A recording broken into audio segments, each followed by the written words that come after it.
Hello everyone, আশা করি সবাই খুব ভালো আছো। তো আজকে চলে আসলাম এমন একটা ভিডিও নিয়ে যেখানে আমি এমন কিছু লাইনস তোমাদের বলে দেব যেগুলো খুব দৈনন্দিন জীবন তোমরা ইউজ করতে পারো।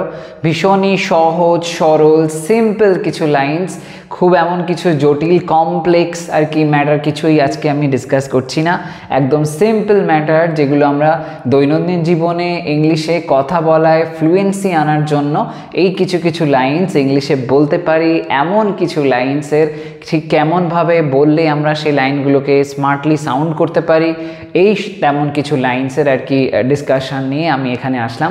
এখানে আমরা এরকম ছোট ছোট কিছু লাইনস দেখব, সেই লাইনসগুলোর ট্রান্সলেশন কেমন হয় দেখব, এবং আমি তোমাদের বুঝিয়েও দেব যে এমন ধরনের লাইনস, বিশেষ করে কিছু কিছু এমন লাইনস এখানে আছে যেগুলো একটু হয়তো বুঝতে হতে পারে যে কোন ক্ষেত্রে ওই লাইন বলা হয়ে থাকে, সেগুলো আমি তোমাদেরকে সব কিছু এক্সপ্লেন করে দেবো। তো খুব ভালোভাবে ভিডিওটাকে মন দিয়ে দেখো আর এই লাইনগুলোকে খুব ভালোভাবে শিখে নাও আর ইউজ করো। ওকে, তো দেখো এখানে প্রথম যে লাইনটা সেটা কি বলা হয়েছে, কি বলা হচ্ছে, সে এটা খুব জোরে মারলো, সে এটা খুব জোরে মারলো।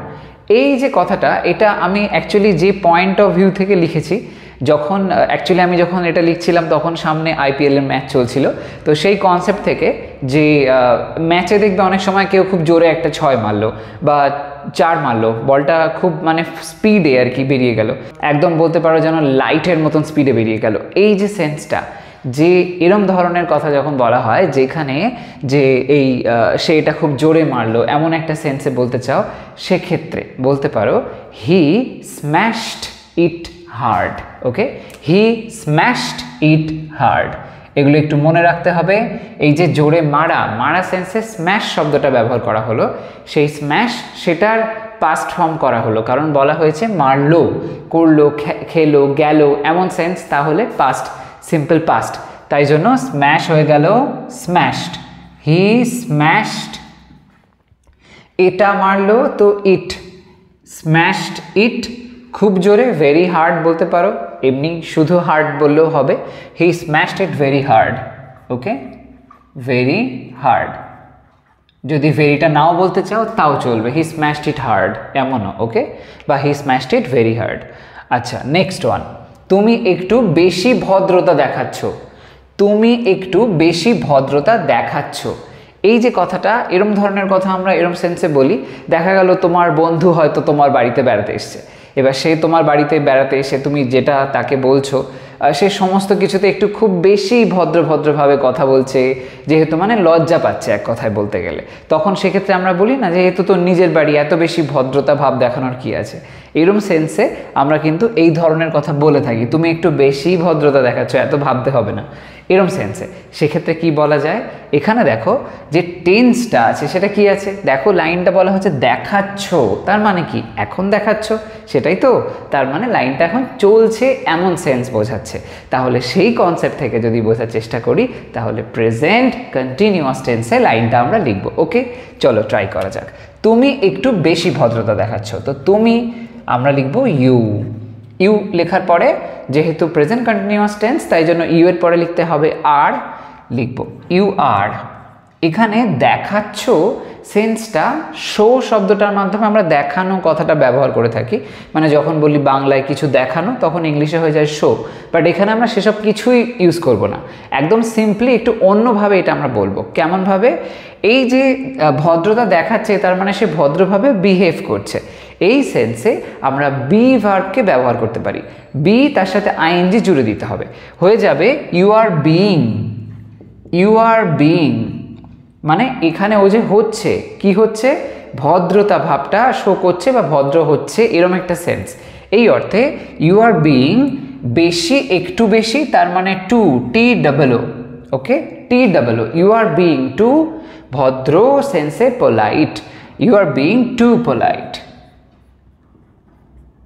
হলো, you are being too polite, তুমি একটু বেশি ভদ্রতা দেখাচ্ছ, you are being too polite. তো নেক্সট টাইম যদি তোমার বন্ধু তোমার বাড়িতে আসে এবং যখন তুমি ধরো ওকে কিছু খাবার টাবার অফার করছো, এটা খা ওটা খা, তখন সে না না দিস না ভাই, এইসব খাবো না, এরম টাইপের ব্যবহার করছে, তখন এরমভাবে বলো you are being too polite, এত ভাবার দরকার নেই, এরম সেন্সে। ওকে, নেক্সট ওয়ান, তুই কখনো একটা কথাও বলিস না, তুই কখনো একটা কথাও বলিস না, মানে সব কিছু তুই নিজের মধ্যে গোপন করে রেখে দিস, কিচ্ছু বলিস না।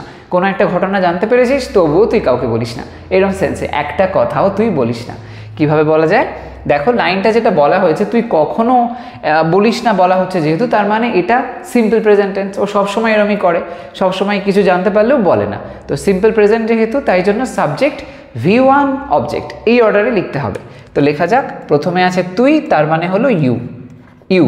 এবার আমি তো আগেও তোমাদের বহুবার বলেছি, যখনই দেখা যায় এরকম কথা থাকে যেখানে এরকম কখনো তারপরে না এই বিষয়টা থাকে, তখন সেটা একসাথে কম্বাইন্ড হয়ে নেভার সেন্সটা আমরা ব্যবহার করতে পারি। ওকে, তো ইউ নেভার, যেই ইউ নেভার লিখলাম তার মানে কখনো না, এই বিষয়টা চলে আসলো। এবার কি করব, একটা কথাও বলিস না। তো এখানে বলা কথাটা আছে ভার্ব।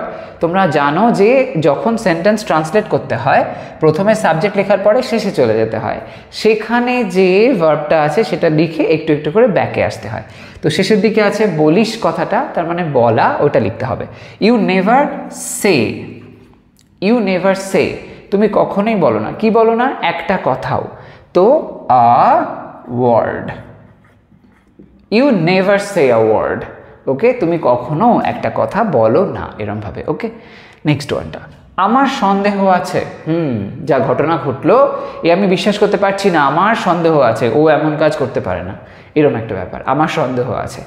এই যে সেন্সটা, এটাও সিম্পল প্রেজেন্টেই লিখতে হবে। এবার কিভাবে লিখব, আমার সন্দেহ আছে, তো আমার তার মানে আই দিতে হবে, আই, আমার আছে, আছে অর্থে have, I have, I have কি, সন্দেহ, তো ডাউট প্লুরাল করে দিতে পারো, ডাউটস, আই হ্যাভ ডাউটস, অনেক সন্দেহ আছে, এরকম সেন্সে আই হ্যাভ ডাউটস। পরেরটা, আমি কমই কল্পনা করতে পারি, আমি কমই কল্পনা করতে পারি, মানে এই আমার দ্বারা কল্পনা করা সম্ভব না, অনেক চেষ্টা করলে খুব সামান্যই হয়তো আমি কল্পনা করতে পারি।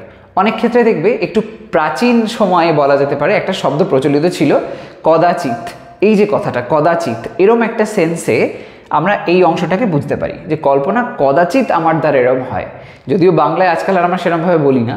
তো এই সেন্সটাই কিন্তু এখানে ব্যবহার করতে হবে। যখন এরম টাইপের সেন্স আসে আমরা হার্ডলি ব্যবহার করে বলে থাকি, এখানে সেটাই দেখব।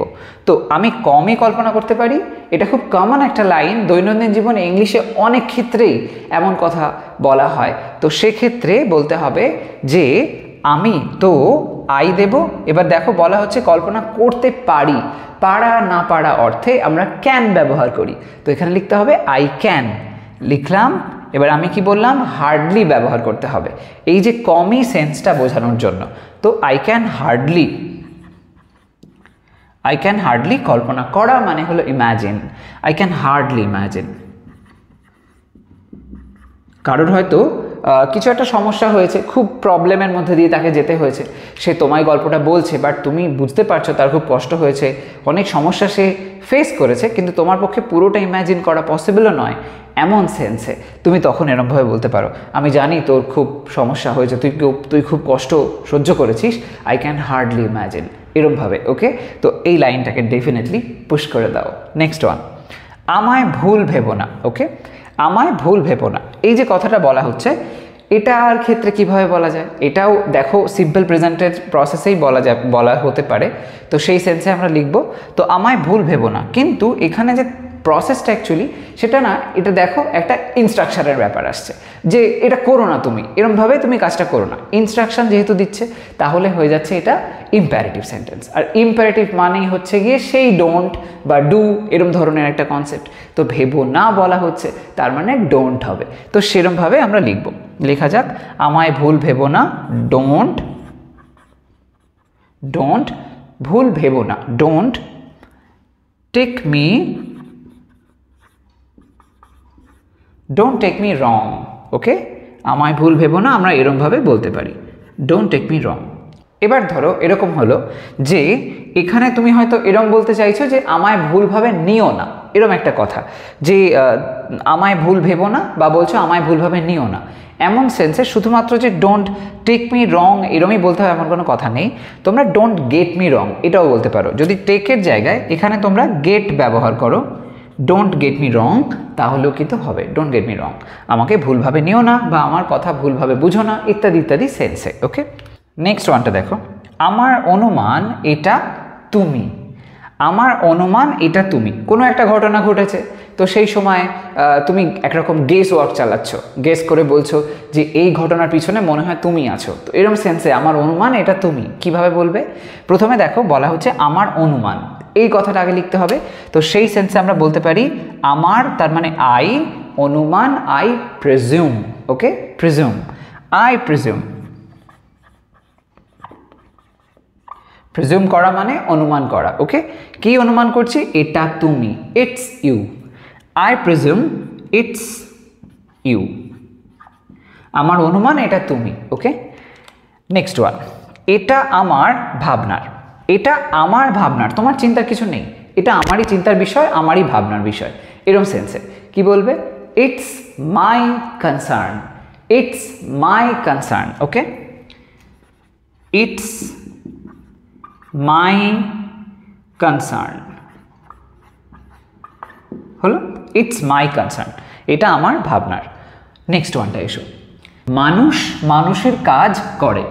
মানুষ মানুষের কাজ করে, এটা অ্যাকচুয়ালি আমি এমন সেন্সে লিখেছি, ঘটনাটা ধরো এরম ধরনের যদি একটা ভেবে নিই, যে মনে করো তোমার বন্ধু সে একটা খুব ভালো একটা কাজ করছে, একটু ডিফারেন্ট বাট ভালো কাজ করছে, সে যখন সেই ভালো কাজটা করে দেখবে আশপাশে অনেক লোকজন থাকে যারা কিন্তু তাকে নিয়ে হয়তো কিছু বলছে, বিভিন্ন রকম কথা বলছে, তাকে একরকম দমিয়ে দিতে চাইছে, তখন সেই ক্ষেত্রে তুমি যদি তোমার বন্ধুকে যে দেখছো হয়তো ডিমোটিভেট হয়ে যাচ্ছে, তাকে গিয়ে বলতে চাইছো যে এরম ভাবিস না, মানুষের তো কাজই এইটা, মানুষ সবসময় এরমই করে, মানুষ মানুষের কাজ করে, এই যে কথাটা, এরম টাইপের সেন্স যখন হয় তখন সেই ক্ষেত্রে আমরা এরম ধরনের সেন্সে যে কথাটা বলতে পারি সেটাই আমি তোমাদেরকে আজকে বলতে চাইছি। সেক্ষেত্রে কি বলবে? দেখো বলা হচ্ছে মানুষ মানুষের কাজ করে, তো মানুষ সেন্সে কি বলতে পারি? এক কথায় জনগণ, সাধারণ মানুষ, সবাই, এরম সেন্সে পিপল কথাটা বলতে পারি, লোকজন, তো সেটা লিখবো পিপল মানুষের কাজ করে। এই কাজটা বিষয়টা বাদ দাও, করা বিষয়টাকে কনসেন্ট্রেট করো, তার মানে ডু, পিপল ডু, সিম্পল প্রেজেন্টে বলা হচ্ছে সব সময় করে, পিপল ডু মানুষের কাজ, পিপলস, পিপল ডু পিপলস, কাজ সেন্সে ওয়ার্ক বলতে পারো, আবার থিংস এটাও বলতে পারো, এটা খুব ভালো স্মার্ট সাউন্ড করে, people do people's things, people's things হলো, পিপল ডু পিপলস থিংস, তো এরমভাবে বলো, অত ভাবার কিছু নেই, পিপল ডু পিপলস থিংস, তুই তোর কাজে এগিয়ে যা, এরমভাবে। ওকে, ট্রাই করো। নেক্সট ওয়ান, আমার কি চিন্তিত হওয়া উচিত? আমার কি চিন্তিত হওয়া উচিত? এটা একটা খুব ইম্পর্টেন্ট পয়েন্ট, আমরা অনেক ক্ষেত্রে এমন কথা বলে থাকি যে এরম সিচুয়েশন আমি কি এখন চিন্তা করব, এরম একটা ব্যাপার, আমার কি চিন্তিত হওয়া উচিত? কি বলবো এই ক্ষেত্রে? দেখো প্রশ্ন তো করা হয়েছে, তো সেই সেন্সে কোয়েশ্চেনের ফরম্যাটে ফেলতে হবে, ট্রাই করা যাক। আমার কি, তো এই সেন্সে যেহেতু উচিত বলা হয়েছে তাই জন্য শুডের ব্যবহার আমরা করতে পারি, তো লেখা যাক শুড, শুডের পরে আমার, তো I, should I, should I কি চিন্তিত হওয়া উচিত, should I B worried, should I B worried, আমার কি চিন্তিত হওয়া উচিত, হয়ে গেল, খুব সিম্পল। পরেরটা, তুমি খুব ভাবো, তুমি খুব ভাবো, এত ভেবো না, তুমি খুব ভাবো, যে কোনো কিছু নিয়ে খুব ভাবো, এরকম সেন্সে কি বলবে? You think a lot, you think a lot. Okay, you think a lot. আজকাল তো অলমোস্ট আমরা সবাই খুব ওভার থিঙ্কার হয়ে যাচ্ছি, বিভিন্ন অ্যাক্টিভিটি নিয়ে, বিভিন্ন কাজ নিয়ে, একটা কোনো কাজ করলাম সেই কাজটা নিয়ে খুব বেশি ভাবি, লোকে কি বলবে, এ কি বলছে, সে কি বলছে, এটা ভালো হলো কি না, যদি এরম আমার ফিউচারে হয়, তো এরম ধরনের অনেক কথা আমরা বলি। তো এই যে সেন্সটা, এরম ক্ষেত্রে তুমি খুব ভাবো, সো এক্ষেত্রে ইউ থিঙ্ক আ লট, এত ভাবার দরকার নেই।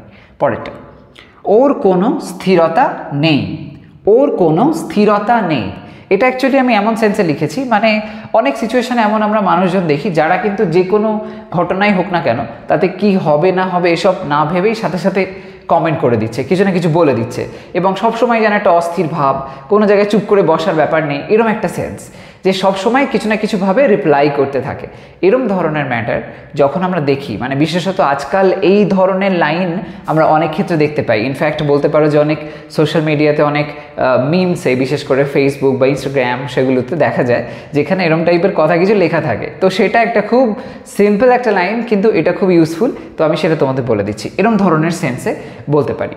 তো সেটা কেমন হয়, এখানে ওর বলা হচ্ছে, তো ওর সেন্সে আমরা লিখতে পারি হি। হি, এবার হি এর পরে স্থিরতা নেই এই সেন্সটা বোঝাতে আমরা এখানে হি এর পরে মানে প্রেজেন্ট পারফেক্টের ব্যবহার করব। এবার প্রেজেন্ট পারফেক্টে হি হ্যাজ হওয়া উচিত, আমরা সেটা ওইভাবে লিখব না, হি এর সাথে অ্যাপোস্ট্রফি এস জুড়ে দেবো, হিজ। ওকে, হিজ লেখার পরে কি করব, লিখব গট, হি হ্যাজ গট। ওকে, তো সেটা লিখব হিজ গট, হিজ গট। এরকমভাবে বলবে তাহলে একটু স্মার্ট সাউন্ড করবে। হি হ্যাজ গট বলতে পারো, অসুবিধা নেই, কিন্তু হিজ গট বললে sounds good. So his goat, কোনো স্থিরতা নেই সেন্সে বলবে নো চিল, হিজ গট নো চিল। ওকে, হয়তো কেউ দেখছো যে একটা খুব তোমার কোনো একটা ফ্রেন্ড, একজন কোনো গ্রেট কোনো একজন পার্সন, বা বলতে পারো একটু হাই র্যাঙ্কিং কোনো লোকজন, তাকে হয়তো কোনো কথা সরাসরি বলে ফেললো যেটা তার পক্ষে কিন্তু বলা সঠিক নয়, মানে সে বলবে এটা এক্সপেক্ট করা যায় না, এরকম সেন্সে তোমার ফ্রেন্ড হয়তো তাকে কিছু বলে দিয়েছে, তখন তুমি এক্ষেত্রে বলতে পারো হ্যাঁ ও বলতে পারে হিজ গট নো চিল, এরকম সেন্সটা বুঝতে পারলে। এরকম অর্থে এই লাইনটাকে ব্যবহার করা যায়, যেটা ওই ধরনেরই সেন্স হচ্ছে, কোনো স্থিরতা নেই এরকম একটা ব্যাপার। পরেরটা, এর থেকে বেশি ভুল আমি হতে পারি না। এর থেকে বেশি ভুল আমি হতে পারি না, এটা একটা নির্দিষ্ট লিমিট বোঝাচ্ছে, এর বাইরে আমি আর ভুল হতে পারি না, এরকম একটা ব্যাপার। এই যে সেন্সটা, আজকে আমি যা ভুল করলাম অনেক বেশি ভুল করে দিয়েছি, এরকম ভুল, এর থেকে বেশি ভুল আমি আর হতে পারি না, এরকম সেন্সে। ওকে, কিভাবে বলা যায় এই ক্ষেত্রে, এই লাইনটাও খুবই কমন লাইন, অনেক সিচুয়েশনে তোমরা এটাকে ব্যবহার করতে পারবে। তো এর থেকে বেশি ভুল আমি হতে পারি না, সাবজেক্টটা হচ্ছে আমি, ওই আমিটাকে আগে লিখতে হবে। তো লেখা যাক আমি হতে পারি না, পারা না পারা সেন্স, তার মানে ক্যানের ব্যবহার হবে। আই ক্যান নট, না আছে তাই জন্য can not, I cannot be, I cannot be এর থেকে বেশি ভুল মানে more wrong, I cannot be more wrong, I cannot be more wrong. Okay, এর থেকে বেশি ভুল আমি হতে পারি না। নেক্সট ওয়ান, কখনোই অন্যকে দোষ দিও না, কখনোই অন্যকে দোষ দিও না, একটা অ্যাডভাইস করার মতন বলা হচ্ছে। সাবজেক্ট তো এখানে দেখতে পাচ্ছি না কোথাও, এটা ভার্ব দিয়ে স্টার্ট করতে হবে, তার মানে ইম্প্যারেটিভের সেন্স আছে। তাহলে সেক্ষেত্রে আমরা এই যেহেতু ইনস্ট্রাকশনটা দেয়া হয়েছে, মানে যে অ্যাডভাইসটা দেয়া হয়েছে সেখানে দিও না বলা হয়েছে, তার মানে ডোন্ট দিয়ে আমরা লাইনটা শুরু করব, যেমনটা এখানেও তোমরা দেখেছিলে ডোন্ট গেট মি রং বা টেক মি রং এই সেন্সে। সেরকমভাবেই কখনোই অন্যকে দোষ দিও না, তো ডোন্ট, দোষ দেওয়া মানে ব্লেম করা, তো ডোন্ট ব্লেম অন্যকে, আদার্স, ডোন্ট ব্লেম আদার্স মানে নিজের দোষটা আগে দেখো, অন্যকে দোষ দিও না, এরকম একটা সেন্সে। ডোন্ট ব্লেম আদার্স, তোর কি সমস্যা আছে সেটা দেখ, এরকম একটা ব্যাপার। পরেরটা, তুই বড্ড বেশি চাপ নিস, তুই বড্ড বেশি চাপ নিস, কি বলবে যে এই সেন্সে বড্ড বেশি চাপ নিস, বিভিন্ন টাফ সিচুয়েশানে সেটা অতটাও হয়তো আর কি চাপ নেওয়ার মতো নয়, তবুও খুব বেশি চাপ নিয়ে ফেলছে, এরকম সেন্সে। হতে পারে সিচুয়েশনটা টাফ, কিন্তু তাও বেশি চাপ নিলে তো সমস্যা, তখন সেক্ষেত্রে কি বলবে, তুই, তো ইউ, ইউ চাপ নিস নেওয়া সেন্সে, take, you take, you take বড্ড বেশি, টু মাচ, চাপ মানে প্রেশার, হলো you take too much pressure. Okay, তুই বড্ড বেশি চাপ নিস, এরকমভাবে। লাস্ট লাইনটা দেখো, তোর শুধু এক ধাক্কা দরকার, তোর শুধু এক ধাক্কা দরকার, এটার মানেটা হচ্ছে অ্যাকচুয়ালি এরকম সেন্সে আমি লাইনটা লিখেছি, যেটা এটা খুবই কমন একটা লাইন অ্যাকচুয়ালি। তো এটার মানেটা এরকম যে যখন দেখবে অনেক সময় আমরা বিভিন্ন কাজে ঠিক সেই ফোর্সটা পাই না, যে এই কাজটা করতে গেলে আমি জানি এটা করলে ভালো হবে, কিন্তু সেই ফোর্সটা পাই না, কোথাও একটা ধাক্কার প্রয়োজন হয়, তাহলেই ওই কাজটা আমরা করতে পারি। এরম ধরনের সেন্স যখন আসে, সেক্ষেত্রে তুমি যদি কাউকে বলতে চাও যে তোর শুধু একটা ধাক্কা দরকার, তাহলেই তুই অনেক কিছু করে ফেলবি, এই যে সেন্সটা, এক্ষেত্রে কি বলা যায়, তোর, তার মানে ইউ, ইউ ধাক্কা, শুধু একটা ধাক্কা দরকার, শেষে আছে দরকার, তো এই দরকার কথাটা লিখতে হবে, আর এই যে শুধু কথাটা লেখা আছে এটা তোমরা আগে দিয়ে দিতে পারো। তো ইউ জাস্ট, শুধু অর্থে জাস্ট, ইউ জাস্ট দরকার তার মানে নিড, ইউ জাস্ট নিড কি দরকার, একটা ধাক্কা, a push, a push, you just need a push, তো শুধু একটা ধাক্কা দরকার এরকম সেন্সে, তাহলেই তুমি সাকসেসফুল হয়ে যাবে, এরকম একটা ব্যাপার। বোঝা গেল? তো এই সমস্ত খুব কমন কিছু লাইনস আজকে আমি তোমাদের বললাম এবং কয়েকটা সিচুয়েশনে বলে দিলাম যে এই ধরনের সিচুয়েশনে হয়। তোমরাও যদি এরকম কোনো লাইন ভেবে থাকো, কিছু মাথায় আসে যে এই লাইনটার ইংলিশ কেমন হতে পারে, কমেন্ট সেকশনে আমাকে জানিও, আমি ডেফিনেটলি হেল্প করব। তো এই ওভারঅল ম্যাটারটা একটা স্ক্রিনশট নিয়ে নাও, আমি সরে দাঁড়াচ্ছি।